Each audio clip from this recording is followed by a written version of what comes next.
How could they do that to me? After all we've been through, I thought they loved me. What did I do wrong? If you've ever been cheated on, then you're probably asking yourself these questions right now. And if you haven't been cheated on, then you're probably wondering what makes people cheat and how you can avoid it. I'm Michelle Shabazian. I'm trained and educated as a traditional marriage and family therapist. I've counseled thousands of people in the last 15 years of my practice, and that's what we're going to be covering in today's video. If you've been cheated on, then you probably feel these three things that I see so commonly in my office. You feel like it's going to happen again.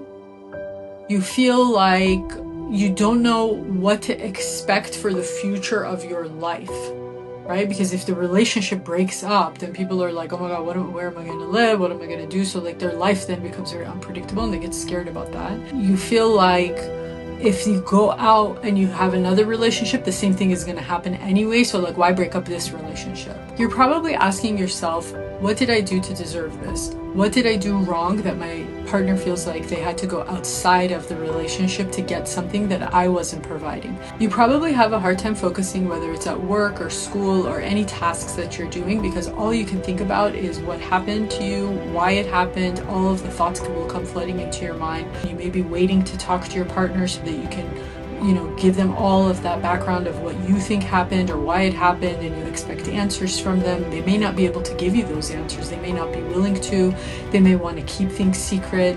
You may feel like you have to do things to change yourself, but you may also feel very paralyzed in that experience as well, because it's very overwhelming to try to overhaul and change yourself and become this people pleaser for your partner specifically. You had your expectations crushed and you feel like this whole thing that has happened to you is changing the way you were looking at your future, and it's a loss of the hope of that future that you had created in your mind.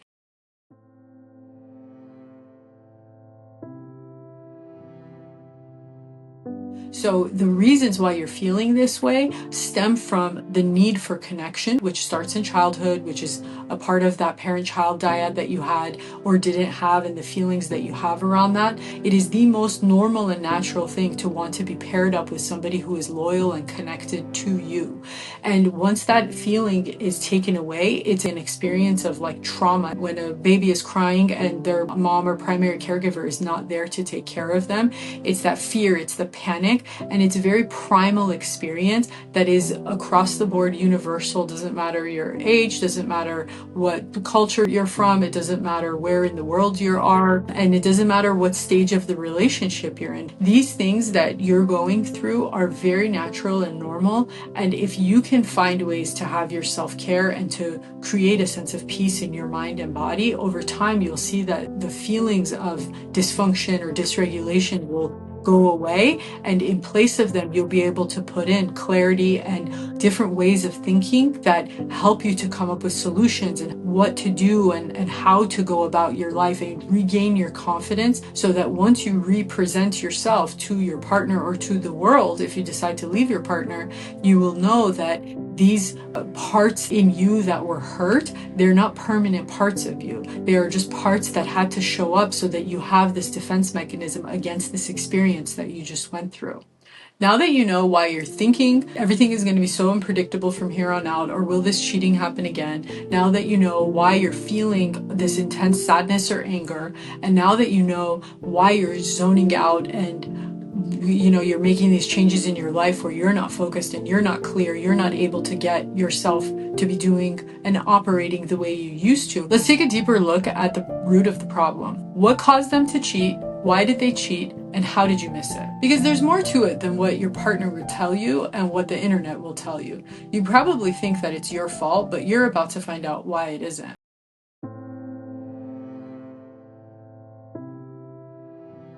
Essentially, the way cheating works is that it's very textbook. Cheaters around the world at different points in time, they don't know each other. They don't like read about this online before they decide to go cheat. They just go do it, but it is very universal. They all say the same things. They all act in the same way. They're all very secretive in the same way. When they get found out, they all usually pretty much deny it. They will all usually pretty much lie about it until you keep pressing and poking. This may take days, weeks, months, sometimes years. So there's not necessarily a particular pattern that causes people to cheat. Most people will think, oh, if I'm not giving my partner enough, intimacy or closeness or connection, they're going to go cheat. That's maybe 1% of the time. That's a very, very small percentage of people that do that. The most common reason why people will actually go out and cheat is because they want something more. They are looking for something different. They think they are entitled to something different. Somebody just happened to catch their eye. Somebody happens to be in that moment or over a period of time more interesting or more engaging than their current partner is. That doesn't mean that you're not interesting and engaging. You may be perfectly fine. You may think everything is fine in your relationship, and it very well might be. But when you look at the person who cheats, it's a matter of their character. It's a matter of their sense of integrity that puts them in that position that they would even consider doing it, and then actually acting on that impulse, whether it's once or repetitively. People come and sit and they have a session or few sessions with somebody like me, a very skilled practitioner who is trained to work with couples specifically.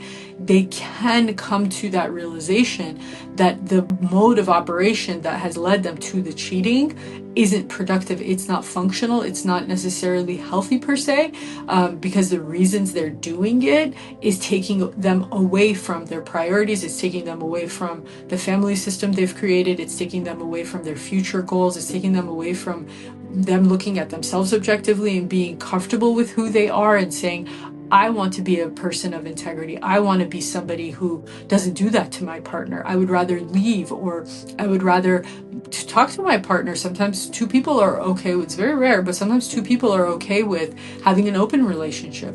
Maybe that's the case. And maybe through that process, you find that, you know what, no, I do want to be with somebody else, or this isn't the right relationship for me. And that's okay too. As far as having one specific reason why this happens, it's usually just the cheater. That is the universal cause of how these things happen. It's just their mentality. It has nothing to do with the person who got cheated on.